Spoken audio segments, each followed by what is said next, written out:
Welcome back to Local Sports Break, and we've got our sports medicine segment sponsored by Associates in Orthopedics and Sports Medicine. We've got Dr. Mitch Frix on the show with us. Dr. Frix, welcome. Well, thank you, Bill. It's good to be here. Well, let's jump right into our topic. I think you brought us a great one tonight. Why don't you talk a little bit about it? Well, one thing we were going to talk about tonight, and I get a lot of questions in the office, and that is weight training or resistance training. When does it start? How old is old enough? And are there any problems with starting it too young? I think this is all pushed, Bill, by the fact that there's about 30 million young people, either adolescents or pre-adolescents, that are involved in organized sports. And so people are looking for a way to make them better, make them stronger. And I've heard everything in the office from, I can't start them lifting weights because it's unsafe for them, or number two, that it won't work until they go through puberty and have some testosterone or androgen in their system. I've even heard so much that it would stunt their growth. They didn't want them lifting weights because it wouldn't let them grow tall. Right. I've heard both of those actually.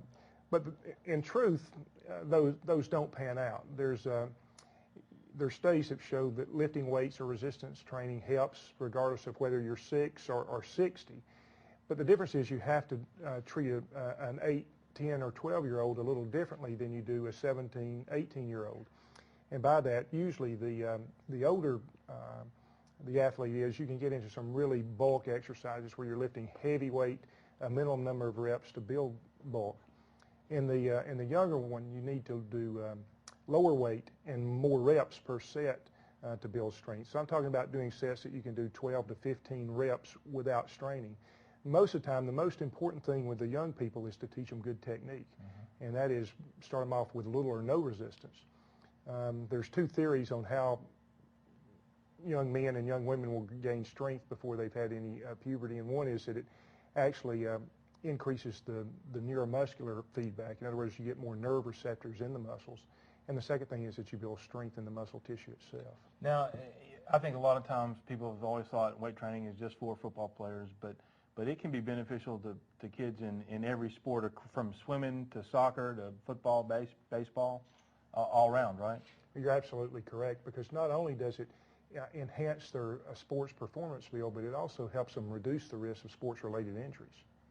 How about the mental aspect of I know when and I'm sure you had the same feeling when we were in college and you were working out on a regular basis, you just kind of felt better about yourself, didn't you? Just mentally, a little bit of a mental health there. Well, I think it does give you an edge, and whether or not that comes from being on the field and being stronger and being better able to compete, or whether it's just from feeling better from looking at yourself in the mirror. But the big thing to remember about starting younger people lifting weights is, number one, it is safe. They can increase their strength. They can enhance their sports performance, and it does reduce the risk of injury. Now, as far as finding a weight program for a young kid, what would be some resources that parents could look to find some information about weightlifting for kids that are 10, 12, 14 years old? I think some of the best resources are the coaches at the middle school, because they're getting them into there, and that's always usually a good resource. Also, with the internet, you can go to any of the athletic associations' web pages and find some type of sports-specific program or weightlifting program. And then probably places like Bradley Wellness Center with the trainers there would be a resource, or a personal trainer. Mm-hmm. All right. Well, thank you very much. This has been a very interesting topic. I know a lot of people have questions about weight training. I think you provided some pretty good answers there. Well, thank you, Bill. I hope so. Stay tuned. We'll be right back.